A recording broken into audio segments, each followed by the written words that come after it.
We live in a world where everyone has been talking about automations and how automation will change the world. But to automate simple to complex tasks, we need to design the automation first, and this is where the RPA developers come into the picture. So hi all, this is Sahiti on behalf of Edureka, and I welcome you to this session on how to become an RPA developer.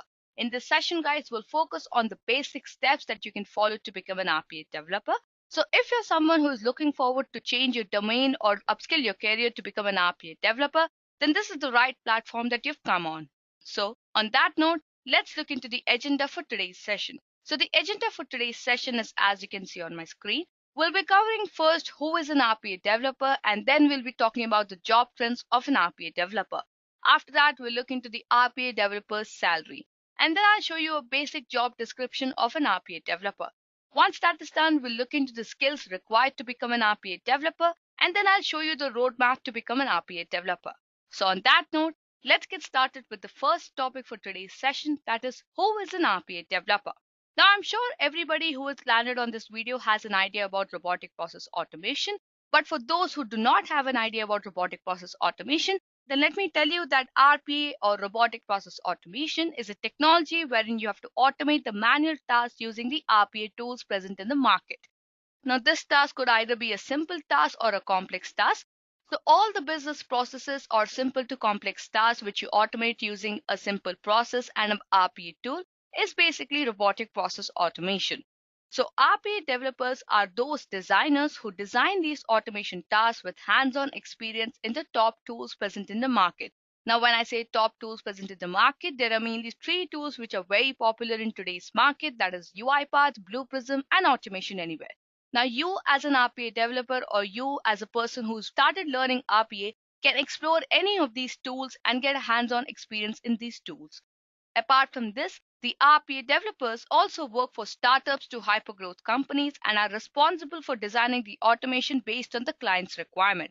Now, once the automation is designed and is ready to be rolled out into the production, an RPA developer also needs to make sure that the designed automation is achieving the desired results. In the case where the designed automation fails to achieve the desired goals, the automation goes back into the RPA lifecycle and then again it is built. So if I have to summarize who is an RPA developer for you guys, then RPA developer is someone who has good hands-on experience in the top RPA tools and understands how to create or design an automation.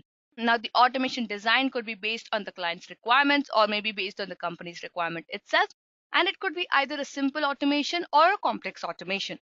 Apart from that, an RPA developer must also have a good understanding about the different stages of RPA lifecycle. And in case if there is any issue found in the RPA lifecycle of a bot, then the RPA developer must be able to understand or must be able to debug the issue very easily. So that was about who is an RPA developer, guys. So if you're from a quality analyst background or a testing background or a software engineer or an application developer, then RPA developer is definitely a career role which you can go for, right? So on that note, let me just take you through the job trends of an RPA developer. So as you can see on my screen, guys, the number of jobs of RPA developers in United Kingdom is increasing on a large scale.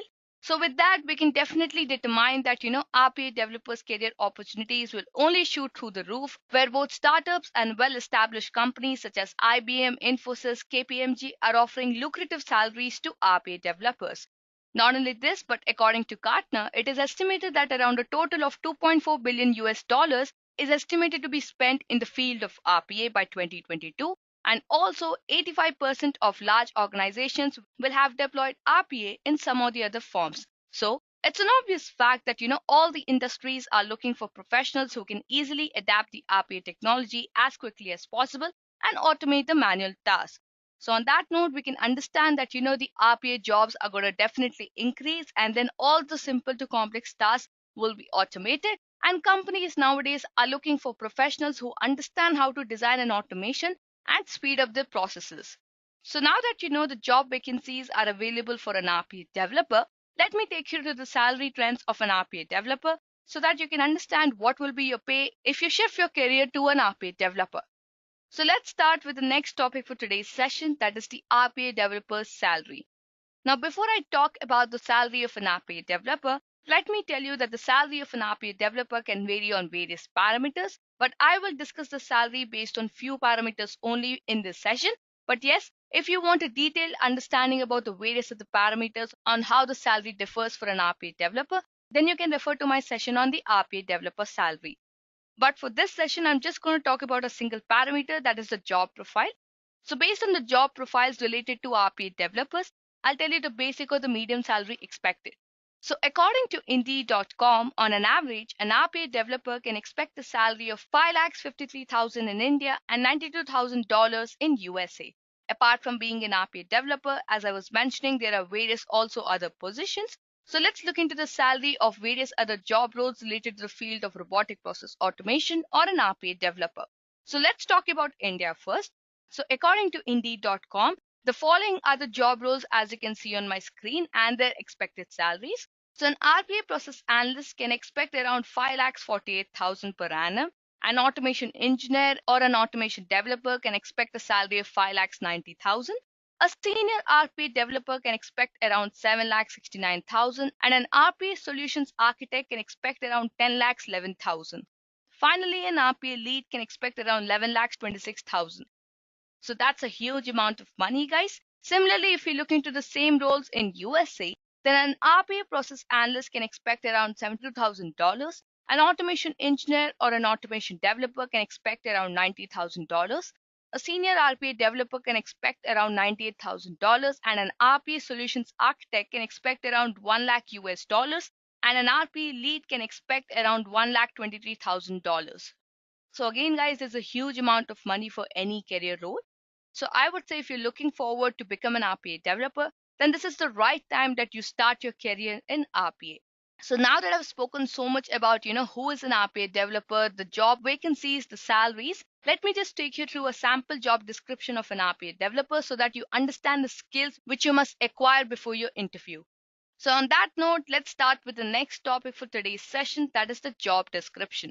So when I started my research about the skill set of an RPA developer, I went through a couple of job descriptions on platforms like Glassdoor and Indeed to check what exactly the top tier companies look for in an RPA developer.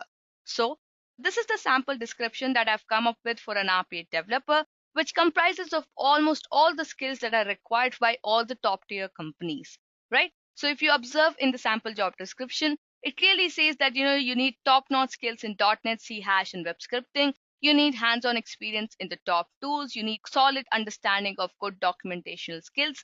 You must have the ability to conceptualize a business process from a workflow diagram to an automated solution. You must have aggressive problem diagnosis and creative problem-solving skills. You should have basic knowledge of SQL databases. Apart from that, you should also have strong code review skills and must have exposure to test-driven developments. You should be proficient in troubleshooting and handling security measures and system analysis. You should also have excellent communication and analytic skills with the ability to present technical details to the clients in technical and non-technical backgrounds. And you should also have a good exposure to design and define enterprise-level application architecture and evaluate the designed automation. So with this job description, I hope you've got a basic understanding about what exactly companies expect from an RPA developer and what skills you require to become an RPA developer. To make it easier for you, I've again listed down the skills required for an RPA developer. So let's move forward with the next topic for today's session, that is the skills required for an RPA developer. So as you might have seen in the job description, an RPA developer must be able to understand the client's requirements and design the automations based on those requirements and the IT standards. So some of the most common skills required for an RPA developer are, as you can see on my screen. You need hands-on experience in the top RPA tools like UiPath, Blue Prism, and Automation Anywhere. When I say hands-on experience, you must work on these tools. You must understand how to design an automation, how to understand the client's requirements from a documentation, build it to a flowchart diagram, and finally design the automation. You should have strong problem and analytical skills because you have to understand a simple to a complex problem. And trust me, guys, when I say an RPA solution, it's just not an if-else loop. It can become very complex based on the client's requirements and how you design the automation. Apart from that, you need constant communication with other business partners to develop and deploy their ideas. Now, this is required to ensure that there's a clear establishment of what can be created with what time frame and what are the requirements. So when you're an RPA developer, you work with a team of other developers and you must have an idea about what is the client requirement, what is the time frame given, and what automation can be designed based on the client's requirement and the time frame and how it can be delivered. Not only this, but you need good knowledge of RPA life cycles and how to produce the automation. So I'm not going to go into the depth of this topic because this is quite a complex skill that is required for an RPA developer. So if you want to know the different stages of an RPA life cycle, then you can refer to my session on RPA life cycle. Apart from that, an RPA developer also needs an exposure to SQL databases and must have an understanding about how to design technical specification documents for the RPA projects. So for any project that you work on, you need a proper technical specification document because you have to put in all the factors and the functionalities for your project, like the basic client requirements and then what you require for the project, what is the time frame given, the other technical specification like the features of the RPA project, what tool has been used, how many bots are deployed in production, where will it be deployed, how will it be deployed, and so on. Now after the skill, you also need an experience with analysis, design, and implementation of the process, because as an RPA developer you must have the skill to understand the business technical and non-technical requirements and the backgrounds and deliver the automation solution. You should also be proficient in coding skills in .NET, C#, and Visual Basic scripting. Well, I would say this is not mandate because RPA tools offer drag and drop functionalities, and you do not need any programming knowledge to just design an automation solution. But if you work at a senior level for an RPA developer, then you must have a basic understanding about these coding languages, because then you can understand how these tools work at a back end. So then you can understand how the automated scripts are created at the back end, because in front end, you just have to use the drag and drop functionalities provided by these tools, and then you can design the automation. So I would say it's not mandate that you have good programming knowledge about .NET, C#, and VB scripting. But if you do have a programming knowledge about these, then that would definitely make you stand out in the crowd. Now, this was all about the basic skills of an RPA developer. But if you're at a senior level, or let's say at the lead level, then I would say getting certified by ITIL, TOGAF, 𝐂𝐵IT, PMP, Prince2, Lean Six Sigma will definitely add on to your team management. So if you're already an RPA developer, then you can just add on to your skills by getting yourself certified from any of these organizations. But if you're just getting started with RPA, and then if you want to become an RPA developer, then the skills that I've just mentioned before this point are definitely required to become an RPA developer. So now that I've told you so much about, who is an RPA developer, the job vacancies, salaries, and the skills required, let me take you through a roadmap on how to become an RPA developer. Now, as you might have understood by now, an RPA developer's journey starts with the very first step of understanding the client's requirements. So you have to learn to analyze the business processes and design the automations around it by understanding the client's requirement. And once you understand the client's requirement and come up with the technical specifications document, and you have an idea about, what are the requirements, what is expected, what is the time frame, and what can be delivered, then comes the next learning phase where you have to develop an understanding about which process can be automated and which cannot be. Now, let me tell you over here that, based on all the client's requirements, all the tasks cannot be automated. Only few of the processes can be automated. So you as an RPA developer, or you as a learner who wants to become an RPA developer, must understand about which process can be automated and which cannot be. Once you have a clear understanding about which process cannot be automated and which can be, then the next step to learn is to get a hands-on experience in the top available tools present in the market today. Right. So when I say get hands-on experience in the top tools, it's not necessary that you explore each and every tool. It's completely based on your perspective and your comfort zone, and also which tool will benefit you the most. So I would say when you're starting to learn a tool, figure out which tool will work out the best for you and then get a hands-on experience in that. After that, you have to start implementing the automation solutions which you might have designed. Right. So whatever that you've designed and mentioned in the process document has to come on the tool, and then you have to start designing the automation solution.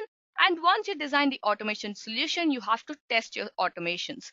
So after your automations are successfully working, you can deploy it onto the production. But over here, I would like to tell you one thing.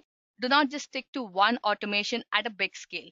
Start with small automations, or I would say start with small tasks which can be automated. And then gradually, once you have an idea about the various functionalities provided by the tool that you're working on and the processes that you can build on, then you can go forward and build large automations. So on that note, guys, we come to an end to this particular session. I hope you have understood how to become an RPA developer. And then if you have any further queries related to the session, then you can comment down in the comment section below. Until then, that's all from my side today. I hope you found the session informative. Thank you and have a great day.